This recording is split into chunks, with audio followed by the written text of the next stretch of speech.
And he entered into a ship, and passed over, and came into his own city. And behold, they brought to him a man sick of the palsy, lying on a bed.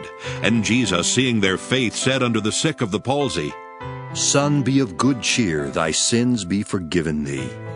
And behold, certain of the scribes said within themselves, This man blasphemeth. And Jesus, knowing their thoughts, said, Wherefore think ye evil in your hearts? For whether is easier to say, Thy sins be forgiven thee, or to say, Arise and walk? But that ye may know that the Son of Man hath power on earth to forgive sins. Then saith he to the sick of the palsy, Arise, take up thy bed, and go unto thine house. And he arose, and departed to his house. But when the multitude saw it, they marveled, and glorified God, which had given such power unto men.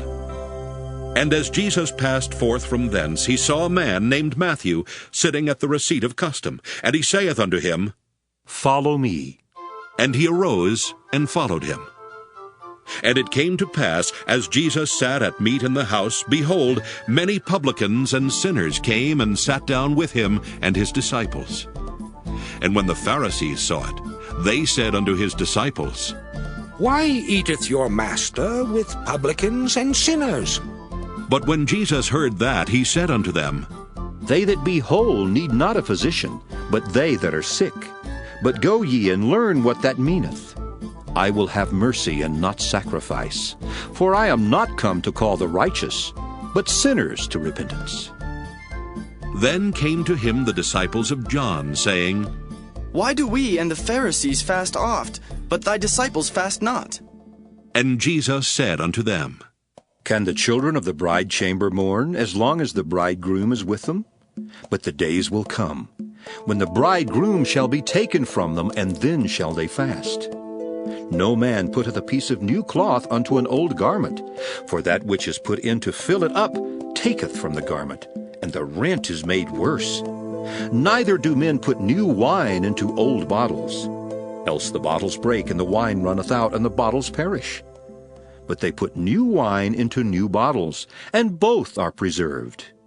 While he spake these things unto them, behold, there came a certain ruler, and worshipped him, saying, My daughter is even now dead. But come and lay thy hand upon her, and she shall live. And Jesus arose and followed him, and so did his disciples.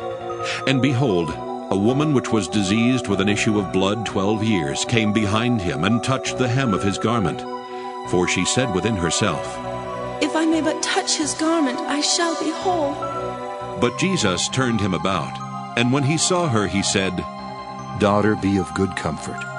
Thy faith hath made thee whole. And the woman was made whole from that hour. And when Jesus came into the ruler's house, and saw the minstrels and the people making a noise, he said unto them, Give place, for the maid is not dead, but sleepeth. And they laughed him to scorn. But when the people were put forth, he went in, and took her by the hand, and the maid arose. And the fame hereof went abroad into all that land.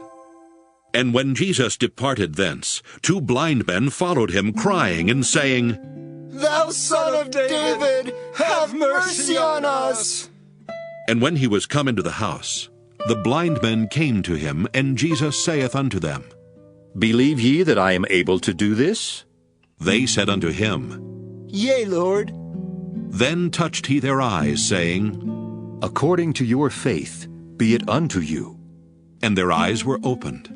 And Jesus straitly charged them, saying, See that no man know it. But they, when they were departed, spread abroad his fame in all that country. As they went out, behold, they brought to him a dumb man possessed with a devil. And when the devil was cast out, the dumb spake. And the multitudes marveled, saying, It was never so seen in Israel. But the Pharisees said, He casteth out devils through the prince of the devils. And Jesus went about all the cities and villages, teaching in their synagogues, and preaching the gospel of the kingdom, and healing every sickness and every disease among the people. But when he saw the multitudes, he was moved with compassion on them, because they fainted and were scattered abroad, as sheep having no shepherd. Then saith he unto his disciples, The harvest truly is plenteous, but the laborers are few. Pray ye therefore the Lord of the harvest, that he will send forth laborers into his harvest.